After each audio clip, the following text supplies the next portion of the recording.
Hello everyone, welcome back to Learn with May. If you finished part 1, great job. Now it's time to level up your Tagalog speaking skills with 50 more daily questions from number 51 to 100. This will help you speak more naturally and confidently. Ready to challenge yourself again? Let's continue with random questions.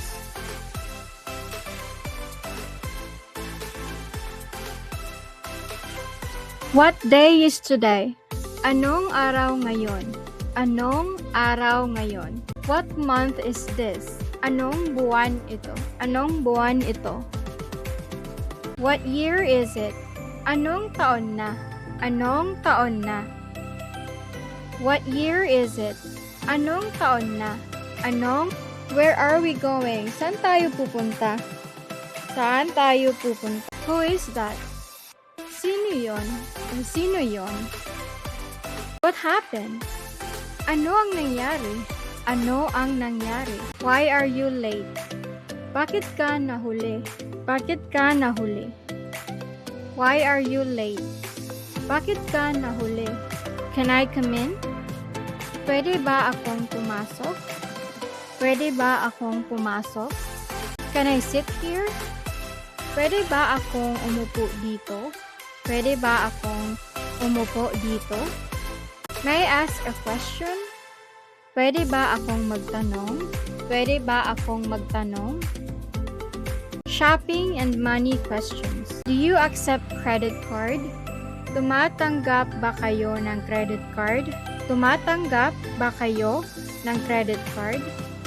Is this on sale? Sale po ba ito? Can I get a discount? Pwede bang tumawad? Pwede bang tumawad? Do you have change? Where is the cashier? Nasaan ang kahera? Nasaan ang kahera? Health questions.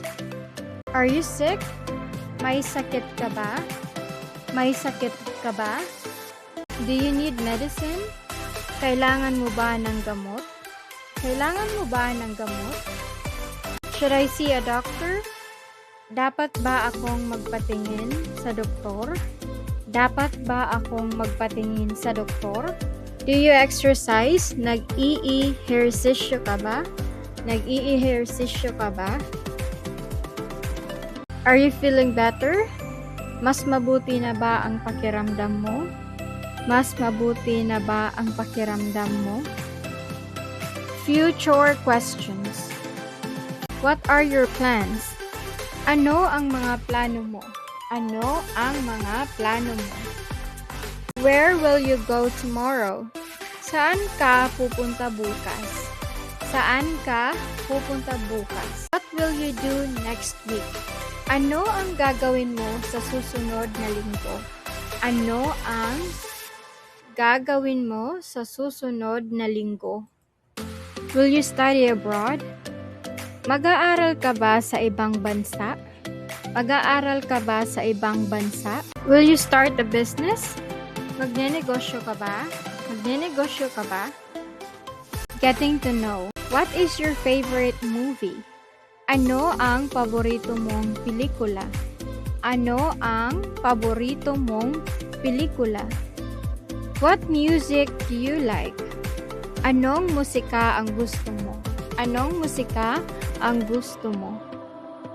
Do you play sports? Naglalaro ka ba ng sports? Naglalaro ka ba ng sports? What is your favorite color? Ano ang paborito mong kulay? Ano ang paborito mong kulay? Do you like reading books? Mahilig ka bang magbasa ng libro? Mahilig ka bang magbasa ng libro? More practice. Where do you live? Saan ka nakatira? Saan ka nakatira? Where do you live?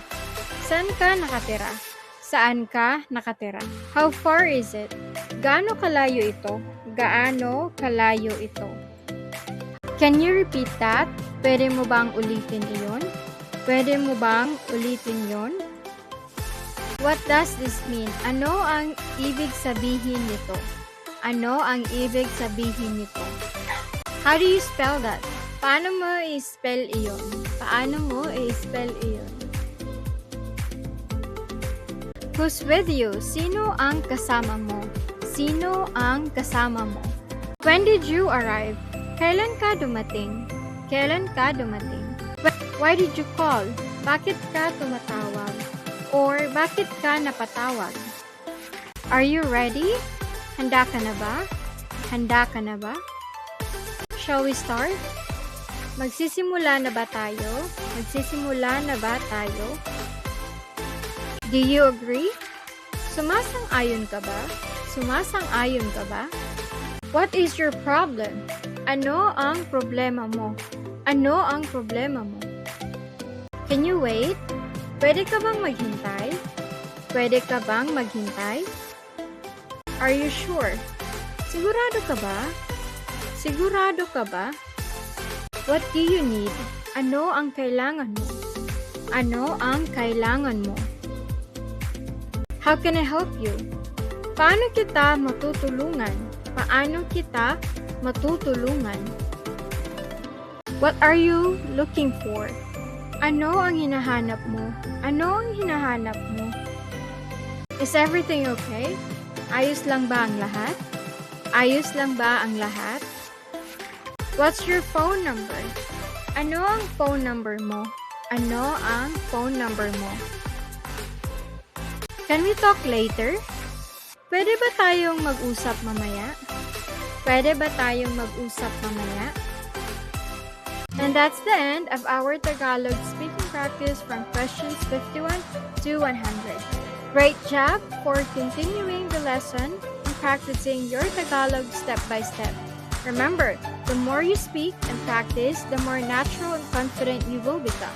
If this lesson helped you improve your Tagalog speaking skills, don't forget to like this video and subscribe to Learn with May for more Tagalog tutorials and daily conversation practice.